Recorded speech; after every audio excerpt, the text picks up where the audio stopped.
Hi everybody, welcome back to our video series. Today is September 11th, 2020. September 11th has always been a date in my history, and no, it's not because 911 means emergency and I was such a troublemaker. It's because 911 means emergency, and it also happens to be the day my brother was born on. And for those of you who know my brother, 911 was a good date when we were young. He often was causing emergencies for me. As young people, I'm 2 years younger than him, and my birthday was a few days ago. It always bothered him when we were little that my birthday came first because he was older. Couldn't get through his head that he was, as a little guy, that he was 1 year and 300 and whatever, 60 some days older than me, but not quite exactly 2 years. But that's how that worked. So 9/11 has always been an impactful date for me. However, as with probably many of you, in 2001, it took on a whole completely new meaning. In 2001, I was a young pastor. I think I'd been pastoring for maybe 2 years or something like that. I remember, as many of you will, exactly where I was when I watched this happen. I remember seeing the first building on fire and just thinking in my head, how can this be an accident? How can someone have made a mistake like that? And yet that's what my mind was telling me, because I just had no other way to cope with this. And then seeing the next plane run into the second tower and realizing that this is not an accident, this is intentional. And of course, from there comes the flow of emotions that I'm sure many people had: anger, rage, gonna get even, gonna do whatever we're gonna do to try to make this right, or however it goes. And then for me, because I was a pastor, as the week started to go on, I began to realize that somehow I had to be ready on Saturday, just days later, to preach a sermon. And I didn't know what to preach about. I just was at an absolute blank. And so I prayed about it, and I thought that I would preach about righteous indignation. And I would show everybody why we had the right to be angry and want vengeance and want things justified, and all of these different personal internal feelings that make you feel happy, I guess, in whoever we are. And as I began trying to put this sermon together that started with a title, because I thought that was really all that came to me, I began to struggle. I could preach that sermon out of the Old Testament if I was using law strictly, and that being an eye for an eye and a tooth for a tooth, except that Christ came along, and in the Gospels he said, "You've heard it said, an eye for an eye and a tooth for a tooth. But I tell you, when someone does this to you, you turn the other cheek. When someone makes you carry their bundle for a mile, you carry it for two," or, all these different things. And so I was stymied on that. And then I began to look for other areas where he got mad, or would have gotten mad, or somebody, and I could find people getting mad. But the stories that kept coming to me in this moment in prayer was turn the other cheek, and then even more so at the end of the Gospels, the story of the crucifixion. And reading that story of Christ, where if anybody ever in the history of the world had the right to be righteously indignant, this man who came to save everyone was being crucified by the very people that he was coming to save. And in that righteous moment where he could have called down fire from heaven, he looks at the people and he says, "Father, forgive them, for they know not what they do." They were celebrating his death in that moment, and his response to it was to forgive them. That was a meaningful moment in my life as a pastor, more so as a Christian, because I realized in that moment that my position in this cannot be anger. or I'm not walking in the footsteps of Christ very well. More so than that, I think, was the realization that dawned on me after that Christ doesn't just care about me and my people. He doesn't just care about the people that I'm related to or the people that I share kindred spirit of citizenship with. He cares about everyone all over the world. And in that moment, I realized that as tragic as losing your life because someone decided to take it was, losing your life in the process of taking someone else's because you so misunderstand who God is that you believe this is the way He has planned for you is so much more painful to a God that wants us to understand love for one another. And so I realized that inasmuch as heaven was in tears for the nearly 3,000 people that perished in the towers, there were also tears for those who made that poor decision to carry out these things because those people were lost. Now, I don't know if you agree with that, and that's okay if you don't. There's some wonderful studies to be done with that, and today I really have just been reflecting on the history and where we've been with this. And I know that also I was shocked to find out in the moments that followed this that most of my friends from other churches had heard sermons that weekend talking about righteous indignation as in an eye for an eye and a tooth for a tooth. And I was so blown away by that concept because for whatever reason, in my prayers, in my study, in my desire, I was pushed to let go of my anger and recognize that Christ carried no anger for anyone because He wants for us all to be a part of His family.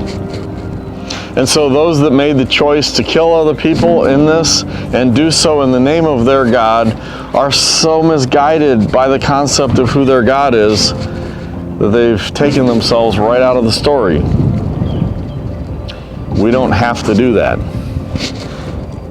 So it was disappointing to me to find that I was taking a path different from many of my friends in the Christian world. But then something else happened. All of a sudden, in the political rancor of the day, everyone seemed to put their swords down and get along and start loving each other. Our country became united in a way that I don't think I had seen before that, and in a way that I'm quite certain I haven't seen since then. It seems like that one moment in time was a moment where people looked at each other in the humanity of who they were. Perhaps not for those that looked like the people that were carrying this out, I can't say that. But in terms of in our country, our different political parties and our different backgrounds from that standpoint, people came together. It's been downhill since then, unfortunately, and I've been talking about that as well, wishing that we could come to a point of recognizing that we're all just God's children here, and that though we may see things differently, it doesn't take us out of the realm of His love. It also, when I think about the picture of God and how big He is, I've said this to many people over the years. I've read the Bible through many times. I've taught it many times as I've gone through it, and it always astounds me that every time I go through, there's something different to learn in the story. And I don't just mean, oh, I never read that little part before, though that happens plenty. I mean, there's a characteristic of God, a beautiful view and inclusiveness, a difference of picture that I never saw in all the other times that I came through. And so I love doing that. I love doing that with other people, but it's humbling because you realize no matter how well you think you know, you don't know as much as you think you know. God is so much bigger than we allow Him to be over and over again. That's getting to God in the Box, which is a study we've promised to do with you guys and also with the church group in more detail. I can't go there now. That's the rabbit trail that would take me to places my producer would start not liking me very much for this evening. But what it does is it shows me that this picture is there are people in different views. And when I start to look at it that way, I start to realize that I can have prejudices about who other people are or who I am based on what I think is truth. But when I recognize that God is so much bigger than my understanding, it forces me to be more understanding of other people. And I think, as much as I've been saying we need love, we definitely need love. We need understanding and patience with others. We need to have a humble enough spirit to recognize that we don't know everything about who God is. We can know that He's not angry and mean and going to go get people for this. We can know that He doesn't want us to fly planes into buildings and kill people who disagree with us. But I think we can also know that in this love and understanding and patience and all of these things that go with the character of who He is, He doesn't want us to attack each other because our views are different. In that moment, in that terribly painful, heart-wrenching moment in 2001, September the 11th, people came together in ways that I've not seen before and I've not seen since. How harsh is it that it takes such tragedy to get us to recognize humanity in one another? How amazing is it that our differences cross the political spectrum and they cross the religious spectrum as we simply identify each other by what makes us different, instead of falling in love with each other for the God that makes us a connective species. Our Creator didn't just create one mindset and one picture.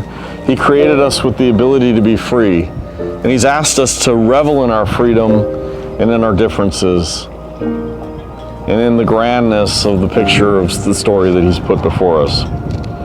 Friends, today on 9/11, my request, my prayer is that we never forget what happened. That we become like Christ in our forgiveness of those who do these things to us. But closer to home, that we begin to recognize that that forgiveness goes across the board. There's nothing more painful to me at this point than recognizing I could possibly let my anger at someone's differences stop them from getting to know the God that I know, that loves me and loves them just as much as He loves me. Our call is to be bringers of peace. When Christ sends the 72 out, He says, go to every town and village, eat what they eat, drink what they drink, and bring peace and love to their homes. What a calling. That's what it means to be a follower of Christ.